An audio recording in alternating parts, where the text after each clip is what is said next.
नमस्कार दोस्तों, स्वागत है आप सभी का आपके अपने यूट्यूब चैनल पर। इसका नाम है शुभेंदु मुखर्जी और आज हम डिस्कस करने वाले हैं की highlights of national education policy. जी हाँ, ये अचानक से ट्रेंडिंग के अंदर आ गया है और काफ़ी सारे न्यूज़ आपने देख ली होगी और शायद काफ़ी सारे वीडियोस भी आपने देख ली होंगे, क्योंकि सरकार ने इसको मंजूरी दे दी है। इस पर एक ड्राफ्ट बना था, उसके बाद अब इसको सरकार ने मंजूरी दे दी है।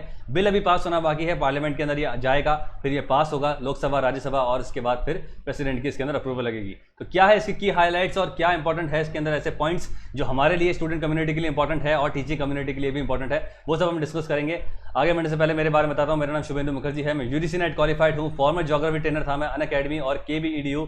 मोर देन 2 इयर्स का मेरा टीचिंग एक्सपीरियंस है। मैं एक प्रोफेशनल वॉइस आर्टिस्ट भी हूँ। अगर आप मुझे फॉलो करना चाहते हैं तो इन सारे हैंडल्स पे आप मुझे फॉलो कर सकते हैं। Alright, let's get started. तो हम बात करते हैं पहले की हाइलाइट्स के बारे में। दोस्तों, ये नेशनल एजुकेशन पॉलिसी जो है ये थर्ड एजुकेशन पॉलिसी है स्वतंत्र भारत के बाद, यानी कि आज़ादी के बाद हमारी ये तीसरी एजुकेशन पॉलिसी है, जो अपने आप में एक मुझे रिडिकुलस लगता है, क्योंकि तब से लेकर अब तक हम सिर्फ 3 बार ही एजुकेशन के ऊपर सोच पाए हैं और कोई पॉलिसी ला पाए हैं। 1985 में राजीव गांधी सरकार के बाद, इसके बाद ये 34 साल बाद एक नई एजुकेशन पॉलिसी आई है और इसके अंदर जो भी चीज़ें लिखी हुई हैं, मुझे ऐसा लगता है कि इसको शायद मोदी गवर्नमेंट के फर्स्ट टेन्योर के अंदर पास कर देना चाहिए था। 2014 के अंदर ये पास हो जाती तो शायद अब ये प्रैक्टिस के अंदर आ जाती और अभी जो सिचुएशन हम देख रहे हैं कोविड वाली, इसमें बहुत बेनिफिशियल हमें देखने को मिलता। ठीक है, पर कोई बात नहीं, देर आए दुरुस्त आए। लेकिन इस एजुकेशन पॉलिसी में बहुत ज़्यादा सिग्निफिकेंट चेंजेस हमें देखने को मिले। हम देखते हैं क्या क्या है।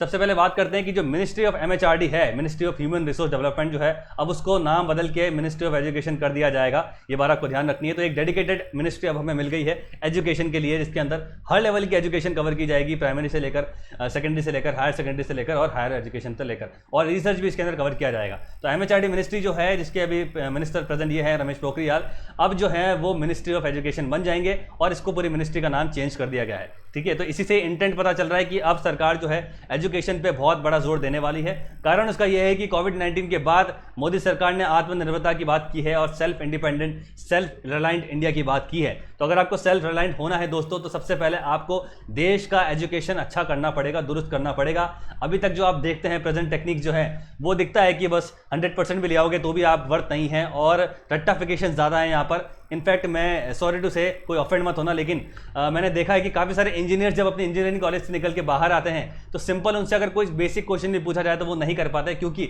उनका ध्यान सिर्फ डिग्री लेने में रहा है, स्किल डेवलप करने में नहीं रहा है। तो स्किल डेवलप करना बहुत ज़रूरी है। जो भी आप पढ़ रहे हैं उससे अगर आप रोजगार कमा सकते हैं, अपना ब्रेड एंड बटर कमा सकते हैं, वही जो है एजुकेशन का मेन मोटिव होना चाहिए। ठीक है, तो चलो ठीक है, गवर्नमेंट ने एक अच्छा इंटेंट दिखाया है, मिनिस्ट्री को नाम चेंज किया है। इसके अलावा देखते हैं कौन कौन सी चीज़ें हैं। सबसे पहली बात, ग्रॉस एनरोलमेंट रेशो जो है उसका टारगेट नया रख दिया गया है। 100% इसको करना चाह रहे हैं 2030 के अंदर। ग्रॉस एनरोलमेंट रेशो मतलब जितने लोग भी स्कूल एजुकेशन के अंदर एनरोल हैं, चाहे वो प्राइमरी एजुकेशन में हो, उसको मिडिल के अंदर हो, हायर सेकेंडरी में हो, सेकेंडरी के अंदर हो या हायर एजुकेशन के अंदर हो। तो इंडिया का भी जो प्रेजेंट है वो आई थिंक 26 समथिंग % है, लेकिन इसको जो है अब वो 100% तक ले जाने की कोशिश की जा रही है, यानी कि ज़्यादा से ज़्यादा स्टूडेंट्स को जो है वो एजुकेशन फ्रेमवर्क में लाया जाए, ड्रॉप आउट्स कम से कम हो। ठीक है, उसके बाद एक बहुत बढ़िया लैंडमार्क डिसीजन देखने को ये मिला है कि अब आपको स्ट्रीम के लिए कोई फिक्स जो है क्राइटेरिया नहीं रहेगा। यानी कि अगर आप स्कूल एजुकेशन में हैं तो आपको पहले क्या करना होता था कि भाई साइंस ले लो, कॉमर्स ले लो या आर्ट्स ले लो। ठीक है, अब जो है इस स्ट्रीम सिस्टम को हटा दिया गया है। अब जो है आप कोई भी सब्जेक्ट ले सकते हैं, अलग अलग सब्जेक्ट पूल्स बना दिए जाएंगे और इसमें ऐसा होगा कि भाई आर्ट्स वाला ज्योग्राफी वाला फिजिक्स पढ़ सकता है, फिजिक्स वाला म्यूजिक पढ़ सकता है, म्यूजिक वाला साइंस पढ़ सकता है। इस तरह का जो रखा जा रहा है और बेसिकली इसको जो है माइंड एक्सपेंशन की तरफ लिया जा रहा है। स्टूडेंट की माइंड को अगर आप लिमिट कर देंगे पीसीएम के अंदर या फिजिक्स, केमिस्ट्री, मैथमेटिक्स के अंदर या हिस्ट्री, ज्योग्राफी, इकोनॉमिक्स के अंदर, तो शायद जो है वो जो रिसर्च क्राइटेरिया है या मानसिक लेवल जो है वो बढ़ता नहीं है। और ये जो सिस्टम है दोस्तों, ये बेसिकली हार्वर्ड और ऑक्सफोर्ड यूनिवर्सिटी में फॉलो होता है, जहां पर आप अपने चॉइस के सब्जेक्ट चूज कर सकते हैं। तो ये बहुत अच्छा है, बहुत इंपॉर्टेंट है। कई बार हमने देखा है कि आपके खुद के फील्ड के अंदर ही आपको सब्जेक्ट्स नहीं मिलते हैं। इवन आर्ट्स की अगर बात की जाए तो वहां पे आपको सारे सब्जेक्ट नहीं मिलते। कुछ लोग इकोनॉमिक्स पढ़ना चाहते हैं आर्ट्स के अंदर, तो वो नहीं मिलता है। तो ये बहुत अच्छी बात है। No rigid separation between the academic streams. Academic stream system जो है उसको हटा दिया गया है स्कूल लेवल पर भी और हायर एजुकेशन लेवल पर भी, यानी कि कॉलेज के अंदर भी आप बीएससी करते हुए आप म्यूजिक पढ़ सकते हैं, म्यूजिक करते हुए आप बीएड कर सकते हैं, कुछ भी आप जो चाहें कर सकते हैं। तो ये बहुत अच्छी बात है। उसके बाद दूसरी बात यह है कि 6 लेवल के बाद, 6 स्टैंडर्ड के बाद जो है वोकेशनल कोर्सेज स्टार्ट किए जाएंगे। वोकेशनल कोर्सेज मतलब स्किल डेवलपमेंट स्टार्ट किया जाएगा। अगर आत्मनिर्भर भारत बनना है तो उसकी जो नींव है वो हमारे स्कूल स्टूडेंट्स हैं, जो हमारे स्टूडेंट्स हैं, जो स्टूडेंट कम्युनिटी है वो ही जो है देश निर्माण करती है। तो यहाँ पर अब बेसिकली क्या होगा, 6 के बाद स्कूल के अंदर वोकेशनल एजुकेशन कंपलसरी कर दी जाएगी और अब आपको अलग अलग चीज़ें सिखाई जाएगी, जैसे कंप्यूटर के अंदर कोडिंग सिखाई जा रही है, इलेक्ट्रिकल सिखाया जा रहा है आपको। तो आपके बेस्ड ऑफ इंटरेस्ट से आपका स्किल डेवलप होगा और आगे जाके आप उस पर अगर वर्क ऑन करते हैं तो आपको ऑटोमेटिकली रोजगार मिल जाएगा। आपको सरकार का वेट नहीं करना कि मुझे सरकार नौकरी देगी, आप अपना रोजगार खुद बना सकते हैं। तो ये बहुत अच्छी बात है, इसमें मैं बहुत पहले भी बोल चुका हूं कि स्किल डेवलपमेंट बहुत जरूरी है दोस्तों, क्योंकि अगर आप डिग्री लेके बैठे हैं, वो डिग्री क्या काम की जो अगर आपको वो नौकरी नहीं दिला सकती। आपको डिग्री के साथ साथ अपने स्किल पे भी वर्क ऑन करना चाहिए। टीचिंग भी एक तरह की स्किल है, ठीक है। तो इस तरह की चीजें हैं, वोकेशनल कोर्सेज स्टार्ट हो जाएंगे 6 के बाद, जिसमें स्टूडेंट जो है वो सॉफ्टवेयर बनाएंगे, ठीक है, वो कोडिंग करेंगे, वो शायद एप्लीकेशन बनाएंगे। तो ये बेसिकली देखा जा रहा है आत्मनिर्भरता की तरफ जा रहे हैं हम, और शायद चाइना के साथ हमारा ये जो है बहुत जबरदस्त कॉम्पिटिशन होने वाला है। उसके बाद जो स्कूल एजुकेशन में देखा जाए तो फिलहाल जो भी फ्रेमवर्क है वो 10+2 वाला, आप जानते हैं 10 के बाद फिर 2 होता है, +1+2 होता है, लेकिन उसको हटा के अब 5+3+3+4 कर दिया जा रहा है। तो एक नया फ्रेमवर्क है और हर फ्रेमवर्क पे अलग तरह की लर्निंग होगी। यहाँ पे आप देखेंगे इस तरह का है।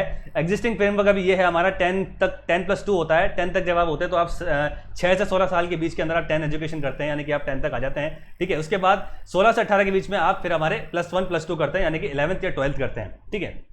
अब जो क्या है, इस एकेडमिक स्ट्रक्चर को हटा दिया जाएगा और अब ये वाला एकेडमिक स्ट्रक्चर लगाया जा रहा है 5+3+3+4, ठीक है। जो शुरुआत के 5 साल है वो होंगे फाउंडेशन स्टेज। यहाँ पर आपको प्लेइंग एक्टिविटी से लर्निंग कराई जाएगी छोटे छोटे बच्चों पर। छोटे छोटे बच्चों को किताबों से नहीं, प्लेइंग एक्टिविटीज से कराया जाएगा ताकि उनका पढ़ाई में रुझान बढ़े। उनको प्रैक्टिकल कराए जाएंगे, डेमोस्ट्रेशन से बताया जाएगा और खिला के जो है उनका पढ़ाई का जो है वो रुझान बढ़ाया जाएगा। उसके बाद जो सेकंड स्टेज है जो 5+3 पे आती है वो है प्रिपरेटरी स्टेज। यहाँ से क्वेश्चन भी आ सकते हैं दोस्तों, पेपर 1 से क्वेश्चन आ सकता है। प्रिपरेटरी स्टेज यहाँ पर क्या होगा, basically play, discovery and activity learning based interactive classroom learning यहाँ पे देखने को मिलेगी, यानी activity based interactive classroom, 3D animation, इन सब चीजों से पढ़ाया जाएगा। उसके बाद थर्ड स्टेज जो है वो मिडिल स्टेज है। यहाँ पे आपको एक्सपेरिमेंटल लर्निंग कराई जाएगी। यहाँ पे आपको science, mathematics, arts, social science, humanities हर स्ट्रीम पढ़ाई जाएगी। और जो फोर्थ स्टेज है, जो 9 से लेकर 12 तक वाली स्टेज है, यहाँ पे आपको सब तरह की स्ट्रीम से एक बार अवगत कराया जाएगा, यानी कि मल्टी डिसिप्लिनरी स्टडी यहाँ पे देखने को मिलेगी। और यहीं से जो है स्टूडेंट जो है वो डिसाइड कर पाते हैं कि मुझे किस स्ट्रीम के अंदर अपनी हायर एजुकेशन करनी है। आपको सारे सब्जेक्ट के बारे में मोटा मोटा अगर ज्ञान होगा, बेसिक्स अगर आपको पता होगा,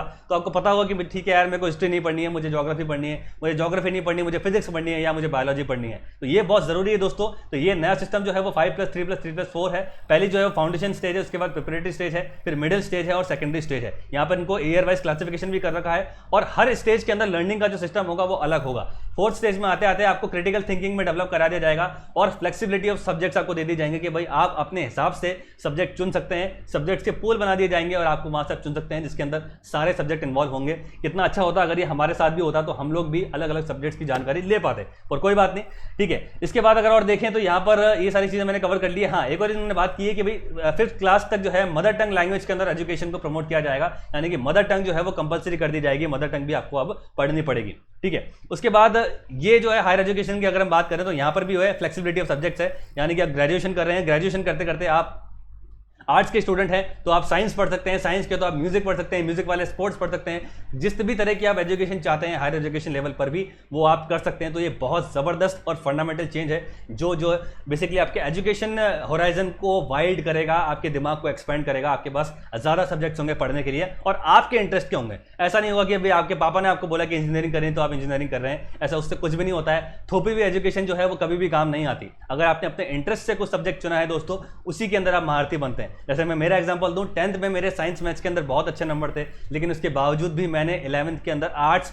ह्यूमैनिटीज ऑप्ट किया, क्योंकि मुझे ह्यूमैनिटीज पढ़ना बहुत पसंद है, मुझे ज्योग्राफी पढ़ना बहुत पसंद है, मुझे इकोनॉमिक्स पढ़ना बहुत पसंद है, ठीक है। तो जरूरी नहीं है कि आप किसी फैमिली प्रेशर में आके ही अपना सब्जेक्ट चूज करेंगे। आपको जो अच्छा लगता है आप उसको अच्छे से कर सकते हैं, ठीक है। इसके बाद ये वाला जो क्लॉज है ये बहुत जबरदस्त क्लॉज है और इस पे बात करनी बहुत जरूरी है। मल्टीपल एंट्री एंड एग्जिट जो है वो आपको अलाउ कर दिया गया है आपके सर्टिफिकेशन कोर्सेज के लिए। यानी कि मान लीजिए आप 12th के बाद किसी भी ग्रेजुएशन कोर्स के अंदर एनरोल हो रहे हैं, तो अभी तक एग्जिस्टिंग क्राइटेरिया ये था कि भाई एनरोल होने के बाद आप एजुकेशन कर रहे हैं और फर्स्ट ईयर बाद अगर आपको छोड़ना पड़ गया, आप एक ड्रॉप आउट हैं, तो फिर आपको वापस से अगर एजुकेशन करनी है तो आपको शुरुआत से शुरुआत करनी पड़ती है। तो ये बहुत ज़्यादा गलत हो जाता है, क्योंकि कई बार क्या होता है एजुकेशन हम कंपलसरी नहीं कर, मतलब कंप्लीट नहीं कर पाते। कई बार फाइनेंशियल कंस्ट्रेंट्स होते हैं, कई बार फैमिली इश्यूज होते हैं। तो क्या होता है, कई बार मोस्टली गर्ल चाइल्ड जो होती हैं, जो फीमेल जो चाइल्ड जो होती हैं, जो बेसिकली एजुकेशन कर रही हैं, वो जो है वो बेसिकली अपना एजुकेशन छोड़ देती है। कभी उनकी मैरिज हो जाती है, ये कभी ट्रांसफर हो जाता है या कोई फैमिली इश्यूज होते हैं। तो उसमें क्या है, अब जो है ये अलाउ कर दिया गया है कि आप कभी भी फर्स्ट ईयर के बाद, सेकंड ईयर के बाद बाद, थर्ड ईयर के बाद कभी भी छोड़ सकते हैं और कभी भी वापस ज्वाइन कर सकते हैं। तो आपको मल्टीपल एंट्री एग्जिट मिल रही है, उसके लिए इन्होंने एक स्कीम निकाली है।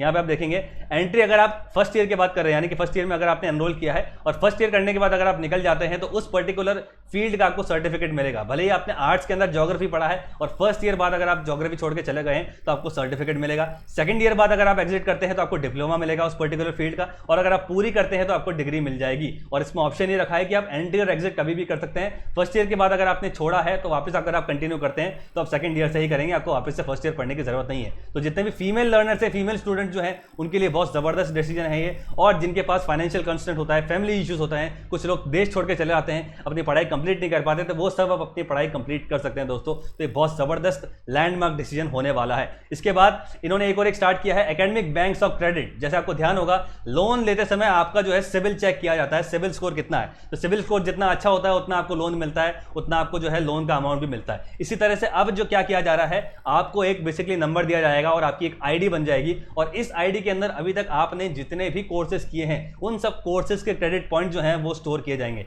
यानी कि आप जो है अब स्टूडेंट्स की जो है वो क्रेडिट रेटिंग डिसाइड की जाएगी, और इस क्रेडिट रेटिंग से आपको रोजगार के चांसेस बहुत ज़्यादा मिल सकते हैं। इस क्रेडिट रेटिंग से आप जो है मतलब कोई भी इंस्टीट्यूशन या सरकार ये पता लगा सकती है कि इस इंसान ने, ये स्टूडेंट ने कितनी पढ़ाई की है, इसकी रेटिंग कितनी अच्छी है। तो क्रेडिट रेटिंग का सिस्टम बहुत अच्छा है, ये बहुत बेनिफिशियल रहेगा। और इसके अंदर बेसिकली फैसिलिटी है ट्रांसफर ऑफ क्रेडिट की, यानी कि आप इसके अंदर क्रेडिट जो है ट्रांसफर बाद में भी करवा सकते हैं। ठीक है, इसके बाद जो है NEP 2020 में एडवोकेट किया है increase user technology and equity. Increase user technology मतलब वही है web based learning, online learning को बहुत ज़्यादा बढ़ावा दिया जा रहा है, क्योंकि कोविड जैसी सिचुएशन जो है वो वापस 10 साल बाद आ सकती है, 20 साल बाद वापस से आ सकती है, जहाँ पे आपको कॉलेजेस बंद करने पड़े। ठीक है, तो अभी भी बंद रहेंगे, अभी भी कोई चांस नहीं खुलने का। तो इस सिचुएशन में पढ़ाई को जारी रखने के लिए आपको एक एग्जिस्टिंग नेटवर्क होना चाहिए, टेक्नोलॉजी नेटवर्क होना चाहिए, सरकार का एक नेटवर्क होना चाहिए, पोर्टल होना चाहिए जहाँ पर आप लोग एजुकेशन करा सकें। फिलहाल अभी क्या हो रहा है, हम लोग जूम पे पढ़ रहे हैं या ऑनलाइन पढ़ रहे हैं या यूट्यूब पे पढ़ रहे हैं। सरकार की तरफ से अभी कोई भी इनिशिएटिव नहीं लिया गया है, तो इस इनिशिएटिव लिया जाएगा जिसके अंदर टेक्नोलॉजी बेस्ड लर्निंग को मोटिव दिया जाएगा। इसके अलावा यस, जिन लोगों ने भी PhD करना चाहते हैं, नेट क्वालिफाई कर लिया है या फाइनल ईयर के अंदर हैं, और जिन लोगों को रिसर्च के अंदर बहुत ज़्यादा इंटरेस्ट है, तो उनके लिए अब सरकार बेसिकली नेशनल रिसर्च फाउंडेशन, एक डेडिकेटेड रिसर्च बॉडी लेके आ रही है जो स्ट्रॉन्ग रिसर्च कल्चर को प्रमोट करेगी। दोस्तों ये जो बहुत बार हम लोग सुनते हैं, बहुत बार सीनियर हमारे जितने भी लेक्चरर्स हैं उनसे सुनते हैं कि भाई एग्जिस्टिंग रिसर्च फ्रेमवर्क ही नहीं है, रिसर्च की आदत नहीं है हमारे पास, R&D हमारे देश में नहीं होती है। तो रिसर्च के लिए अब जो है सरकार सीरियस है, और यहाँ पर आपको एक स्ट्रॉन्ग रिसर्च फ्रेमवर्क देखने को मिलेगा, रिसर्च कल्चर को बढ़ावा दिया जाएगा। और ये भी हो सकता है कि JRF की जो स्टाइपेंड है वो भी शायद अब ज्यादा मिले, और JRF के कैंडिडेट भी जो है वो सरकार ज्यादा ले, ये भी हो सकता है। तो पढ़ाई आप ढंग से करेंगे, बहुत अच्छा सुनहरा मौका आपके पास आने वाला है। ठीक है, उसके बाद बात करें एफिलिएशन सिस्टम जो है वो स्टार्ट किया है। इसमें बेसिकली अब ये किया गया है, NAAC की रेटिंग को शायद हटा दिया जाएगा, जो नेशनल एक्रेडिटेशन असेसमेंट काउंसिल जो है उसको हटा दिया जाएगा। उसमें बेसिकली क्या होता था कि रेटिंग मिलती थी, कोई भी यूनिवर्सिटी कॉलेजेस जो है NAAC की रेटिंग पर चलते थे कि अगर रेटिंग बहुत अच्छी है तो मतलब वो कॉलेज बहुत अच्छा है। लेकिन अभी फिलहाल ये सोचा जा रहा है कि भाई कॉलेजेस जो है उनकी रेटिंग जो है वो अलग अलग पैरामीटर्स पे मापी जाएगी, जैसे उनका इंफ्रास्ट्रक्चर कैसा है, बिल्डिंग कैसी है, लैब्स कैसी हैं, ठीक है, प्लेग्राउंड्स कैसे हैं, फैकल्टीज कैसी हैं, इन सब रेटिंग पे अगर जो कॉलेजेस अच्छे उतरते हैं, ठीक है, over a period of time 15 साल के अंदर, तो फिर उनको ऑटोनॉमी दे दी जाएगी, यानी कि वो ऑटोनॉमस हो जाएंगे, उनके पास पूरी आज़ादी होगी कि वो अपने कॉलेज को किसी भी तरह से चला सकते हैं और उनको ग्रांट भी मिलेगा। तो हर कॉलेज चाहता है कि उनको ऑटोनॉमी मिले, लेकिन ऑटोनॉमी क्यों नहीं मिलती? क्योंकि भी NAAC रेटिंग है। तो NAAC रेटिंग हटाने के बाद अगर ये होता है तो अलग अलग पैरामीटर्स से अगर कॉलेजेस की रेटिंग हो रही है तो कॉलेजेस के अंदर भी प्रतिस्पर्धा होगी, कॉम्पिटिशन होगा, और इससे क्या होगा, एक कॉम्पिटेटिव एटमॉस्फेयर बनता है। कॉलेजेस जो है वो हायर एजुकेशन पर और लर्निंग पे जो है वो फोकस करेंगे और अपने इंफ्रास्ट्रक्चर को ठीक करेंगे, फैकल्टीज अच्छी लेंगे, लैब ठीक करेंगे, और हर तरीके की जो चीज़ें हैं वो इसके अंदर माप करेगी। तो इसके अंदर जो भी कॉलेज जो है वो खरा उतरता है उसको ऑटोनॉमी दे दी जाएगी। ठीक है, इसके अलावा संस्कृत लैंग्वेज को बहुत ज़्यादा प्रमोट किया जा रहा है, क्योंकि इंडिया की नेटिव लैंग्वेज है। तो national institute for Pali, Persian, Prakrit और इंडियन लैंग्वेजेस जो है उसका भी एक इंस्टीट्यूट सेटअप किया जाएगा। तो ये सारी चीज़ें दोस्तों, इसके अलावा और चीज़ें मैं बताता हूँ। ठीक है, सबसे इंपॉर्टेंट बात यह है कि जो MPhil है, ठीक है, MA करने के बाद आपको बहुत लोग बोलते होंगे कि भाई MPhil करें या PhD करें। कुछ लोग बोलते हैं कि भाई MPhil कर लीजिए, आपको अपनी PhD के अंदर बहुत फायदा मिलता है, लेकिन गवर्नमेंट ने इसको डिसकंटिन्यू ही कर दिया है, जो बहुत अच्छा डिसीजन है। MPhil करने की कोई जरूरत नहीं है, MA करने के बाद आप सीधा PhD कर सकते हैं। अगर आप नेट क्वालिफाइड हैं तो भी आप PhD कर सकते हैं, MPhil करने की कोई जरूरत ही नहीं है, डायरेक्ट आप PhD कर सकते हैं। उसके बाद वन नेशन वन सिलेबस, यानी कि भारत की कोई भी यूनिवर्सिटी हो, कोई भी कॉलेज हो, हर यूनिवर्सिटी में अगर BSc का कोर्स चल रहा है या ज्योग्राफी का कोर्स चल रहा है तो उसका सिलेबस एक ही रहेगा, यानी कि वन नेशन वन सिलेबस। अब ऐसा नहीं है कि बिहार के अंदर कुछ और चल रहा है और राजस्थान के अंदर कुछ और चल रहा है, जम्मू कश्मीर के अंदर कुछ और चल रहा है। एक नेशन रहेगा और एक करिकुलम रहेगा, यही जो है सरकार की नीति है। उसके बाद कॉमन एंट्रेंस टेस्ट रखा गया है फॉर पीजी कोर्सेज के लिए। कई बार ये होता है कि आपने ग्रेजुएशन में अच्छा स्कोर नहीं किया, आपकी परसेंटेज जो है वो कम है, ठीक है, उस परसेंटेज के बेसिस पे आपको पीजी में एंट्रेंस नहीं मिलता है, तो अपने सरकार ने सोचा है कि भाई हम लोग एक कॉमन एंट्रेंस टेस्ट करा देंगे एनटीए के द्वारा, और इस एंट्रेंस टेस्ट से आपका जो है किसी भी कॉलेज के अंदर पीजी कोर्स के अंदर जो है वो एडमिशन हो जाएगा। यानी कि परसेंटेज क्राइटेरिया जो है यूजी के अंदर उसको अब कम वेटेज दे दी जा रही है। कॉमन एंट्रेंस टेस्ट से जो है वो पीजी कोर्सेज के अंदर आप एनरोल कर सकते हैं, इसको कंपलसरी कर दिया गया है। उसके अलावा अगर आप यूजी कोर्सेज के अंदर है, आपका 3 साल का अगर डिग्री कोर्स है, तो उसके अंदर 1 साल एक्स्ट्रा आपको दिया जाएगा फॉर रिसर्च के लिए। यानी कि जिस सब्जेक्ट के अंदर अगर आप यूजी कर रहे हैं, मान लीजिए आप ज्योग्राफी ऑनर्स कर रहे हैं या बीए कर रहे हैं, और आपको बीए के अंदर भी ज्योग्राफी पसंद है या इकोनॉमिक्स पसंद है, तो आपको 1 साल और दिया जाएगा, आप उसके अंदर रिसर्च भी कर सकते हैं। तो ये बहुत अच्छा डिसीजन है दोस्तों। 4 ईयर्स का आपका हो जाएगा, जिसके अंदर 3 ईयर तो आपने पढ़ाई की है और 1 ईयर आपने रिसर्च किया है। तो मोटा मोटा देखा जाए कि सरकार अब रिसर्च की तरफ जा रही है, तो ये बहुत अच्छी अपॉर्चुनिटी है नेट कैंडिडेट्स के लिए। नेट वाले स्टूडेंट जितने भी हैं वो जेआरएफ क्वालिफाई करते हैं, तो वो सीधा रिसर्च करते हैं, और रिसर्च फ्रेमवर्क जो है वो गवर्नमेंट ऑफ इंडिया जो है उसको स्ट्रेंथन करना चाह रही है। इसके बाद एक रेगुलेटर बनाने की बात हो रही है, यूजीसी को हटा के, एआईसीटी को हटा के एक रेगुलेटर आएगा, higher education commission of India, और ये बेसिकली होगा सबसे ऊपर पे, और इसके अंदर जितने भी हमारे एजुकेशन इंस्टीट्यूट हैं वो सारे इसके अंदर वर्क करेंगे, except medical and legal learning institute, इनके अलग अलग रहेंगे। लेकिन इसके अलावा जितने भी हमारे लर्निंग इंस्टीट्यूट हैं इंडिया के अंदर, ऑर्गेनाइजेशन है, उनका एक ही रेगुलेटर होने वाला है, higher education commission of India. इसके अलग अलग ब्रांचेस हैं जिसके बारे में मैं बता दूंगा। और इसके अलावा फाइनेंशियल पॉइंट की बात की जाए तो 6% ऑफ जीडीपी जो है एजुकेशन को दिया जा रहा है, और ये बहुत बड़ा जंप है। 1.2% का जंप देखने को मिल रहा है। अभी तक जो हमने देखा है वो शायद 3% या 2.5% का शेयर जो है वो फंड एलोकेशन मिलता है एजुकेशन को, लेकिन अब 6% जीडीपी का एलोकेशन मिल रहा है एजुकेशन को। तो इससे होगा ये कि भाई टीचर्स के रेम्यूनरेशन और अच्छे हो जाएंगे, रिसर्च स्टाइपेंड जो आपको मिलता है, जेआरएफ जो आपको मिलता है वो भी शायद बढ़ेगा, और कॉलेजेस की हालत, स्कूल की हालत जो है वो अच्छी होने वाली है। तो ये बहुत अच्छी न्यूज़ है दोस्तों। तो ये सारी पॉइंट्स हैं इसके नेशनल एजुकेशन पॉलिसी के अंदर।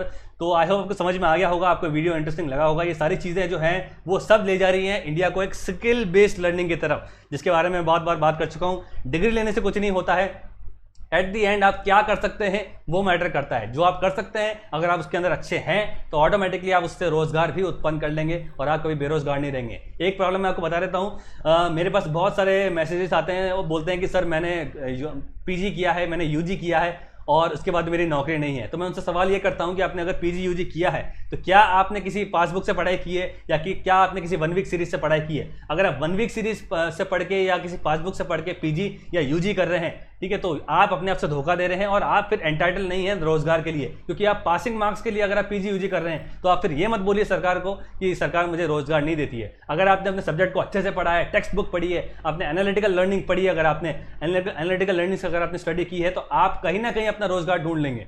तो अगर आप जो पासबुक से पढ़ रहे हैं, जो 1 वीक सीरीज से पढ़ रहे हैं, जो 1 वीक सीरीज बहुत पॉपुलर है, एग्जाम से 10 दिन पहले आती है, उसको पढ़ लो और आपका एग्जाम पास हो जाएगा। पास होने के लिए अगर आप पढ़ाई कर रहे हैं तो सरकार को उसमें दोष मत दीजिए, सरकार का इसके अंदर कोई भी दोष नहीं है। अगर आपने पढ़ाई अच्छे से की है तो आपकी नौकरी बिल्कुल लगती है दोस्तों, ये मेरी गारंटी है दोस्तों। तो इस वीडियो में इतना है दोस्तों, ये सारी बातें हमने कर ली है। ये हमारा टेलीग्राम चैनल, इसका नाम है शुभेंदु नेट ज्योग्राफी। यहाँ पे पेपर 1 और ज्योग्राफी के दोनों के अपडेट्स मिलते हैं, पीडीएफ मिलते हैं, इसका नाम है शुभेंदु नेट ज्योग्राफी। इसके अलावा हमारा एक इंटरेक्टिव टेलीग्राम ग्रुप में इसमें आप जुड़ सकते हैं। और दोस्तों यूजीसी नेट ज्योग्राफी का कोर्स स्टार्ट होने वाला है 5 अगस्त से, और इसके अंदर ये कोर्स हाईलाइट आप देख सकते हैं। डेली क्लासेस होंगी, रोज आपको एक लिंक मिलेगा। कोई भी हाई स्पीड इंटरनेट आपको नहीं चाहिए, या बेसिकली गूगल ड्राइव के अंदर चलेगा। क्लासेस यूट्यूब की तरह ही चलेगी, कोई दिक्कत नहीं है, लिंक पे क्लिक करना है, क्लास स्टार्ट हो जाएगी। आप इस वीडियोस को कभी भी देख सकते हैं, दिन में कभी भी देख सकते हैं, और जब तक आपकी कोर्स वैलिडिटी है तब तक आप देख सकते हैं। साथ में पीडीएफ मटेरियल भी मिलेगा और साथ में मॉक टेस्ट सीरीज भी आपको मिल रही है, चैप्टर वाइज, यूनिट वाइज और फुल कोर्स के साथ। इसके अलावा अगर आप 3 अगस्त से पहले पेमेंट करते हैं तो आपको 10% डिस्काउंट मिलता है, और यहाँ पे इंस्टॉलमेंट फैसिलिटी अवेलेबल है। पेमेंट मोड आप देख सकते हैं, और जानकारी की आप डिस्क्रिप्शन में देखेंगे फीस कितनी है और डिस्काउंट के बाद आपको कितना फी पेमेंट करना है वो सब यहाँ पे दे रखा है। यूजीसी नेट ज्योग्राफी का कोर्स है, टेलर मेड कोर्स है, 10 के 10 यूनिट इसके अंदर कवर होगी, और जितने भी हम चीजें पढ़ेंगे आई एम श्योर आपका जो स्कोर है वो डेफिनेटली मैं कोशिश करूंगा कि ना सिर्फ नेट बल्कि जेआरएफ भी निकले। वीडियोस अगर आप देखना चाहते हैं, डेमो लेक्चर मैंने डिस्क्रिप्शन में दे रखा है, इसको आप क्लिक करेंगे तो ये आपके गूगल ड्राइव पे चलेगा और आपको पता चल जाएगा कि भाई क्लासेस जो है वो कैसी होने वाली है। तो आपको कोई लाइव क्लास करने की जरूरत नहीं है, कोई डेटा बताने की जरूरत नहीं है, कोई निश्चित समय में आपको मेरे पास आने की जरूरत नहीं है। मैं आपको लिंक दूंगा, आपके ऊपर निर्भर करता है आप उसको कब पढ़ते हैं, अपना शेड्यूल बना के। पूरे दिन में आप कभी भी पढ़ सकते हैं, आप वर्किंग प्रोफेशनल हैं, आप एक फैमिली वाले हैं, आपका बेबी है, कोई दिक्कत नहीं है, इस बैच से आप हर तरह की प्रिपरेशन कर सकते हैं, क्योंकि जो वीडियोस है इसको आप कभी भी कितने बार भी प्लेन पॉज करके देख सकते हैं दोस्तों। इस वीडियो में इतना ही दोस्तों। डिस्क्रिप्शन में गूगल फॉर्म है, अगर आप एनरोल होना चाहते हैं गूगल फॉर्म को फिलअप करेंगे और 3 तारीख से पहले अगर आप पेमेंट करते हैं तो आपको 10% डिस्काउंट मिलता है। तो इस वीडियो में इतना ही। Thank you so much. Video को लाइक करेंगे, चैनल सब्सक्राइब करेंगे। डिस्क्रिप्शन में ऑनलाइन फॉर्म दे रखा है और डेमो लेक्चर का भी लिंक दे रखा है, इसको आप फिलअप कर सकते हैं, देख सकते हैं। हमारे टेलीग्राम चैनल का नाम है शुभेंदु नेट ज्योग्राफी, यहाँ से आपको कोई भी क्वेरी मिल जाएगी, कोई भी क्वेरी करते हैं आपको मिल जाएगा। इस वीडियो में इतना ही। Thank you so much.